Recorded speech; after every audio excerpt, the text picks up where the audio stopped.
Ito si Edward. Si Edward ay pinanganak noong November 29, 1875 sa New York City, United States. Sakay ng US Army Transport Sheridan, si Edward ay nakarating ng Pilipinas noong July 1, 1901. Siya ay na-appoint na school teacher.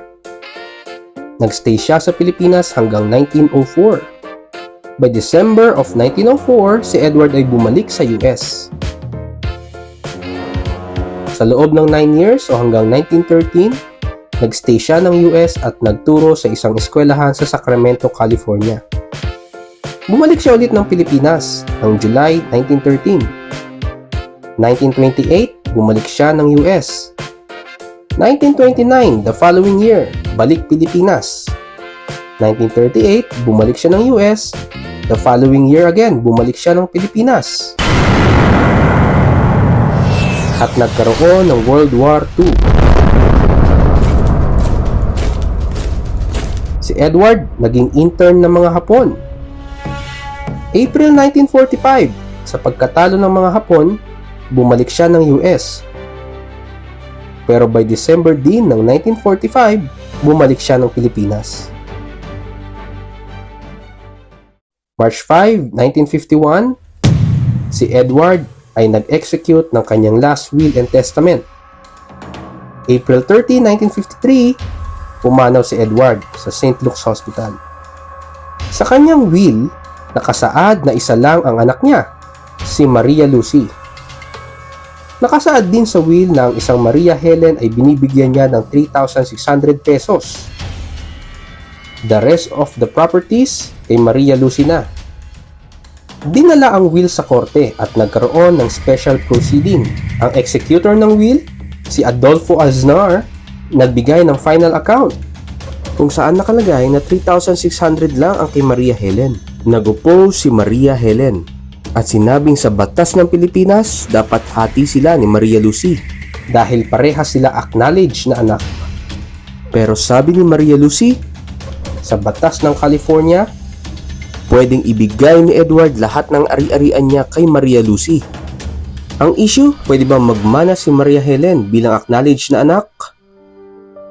Para ma-resolve ang issue, titignan muna kung ano ang residence ni Edward. Sabi ng Supreme Court, ang residence ng isang tao nangangailangan ng bodily presence. Presence niya physically. Ang domicile naman, isang konsepto sa batas na hindi lang nangangailangan ng physical presence, kundi pati ng intention to stay. Halimbawa, ang isang tao pwedeng mag-reside sa isang bansa for business reasons. Yun ang kanyang residence. Pero ang kanyang tahanan o domicile ay nasa ibang bansa.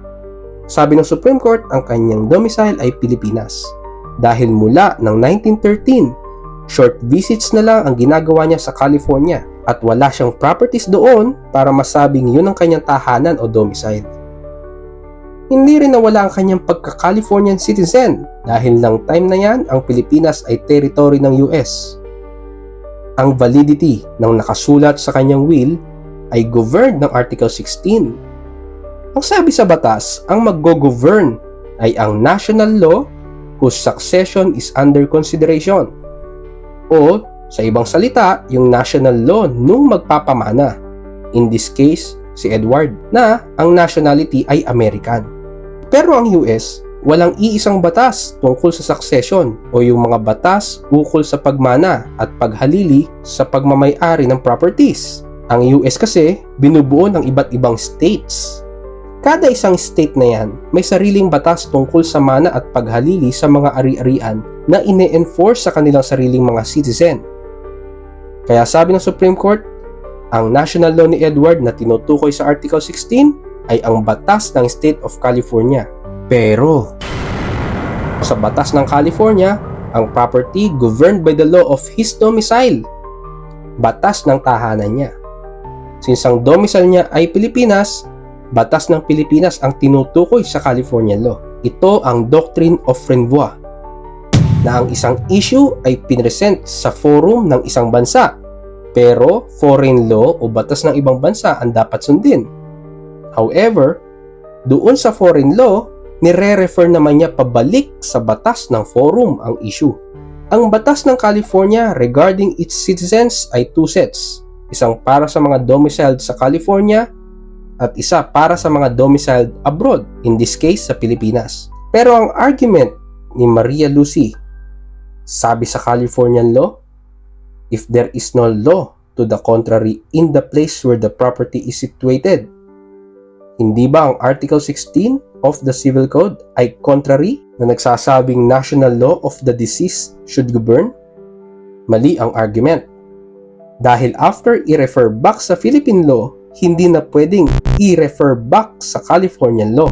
Dahil ang case magiging tulad sa football na pinagpapasapasahan between the two states or between the country of which the decedent was a citizen and the country of his domicile. Need i-apply ngayon ng Philippine Court ang sarili nitong batas.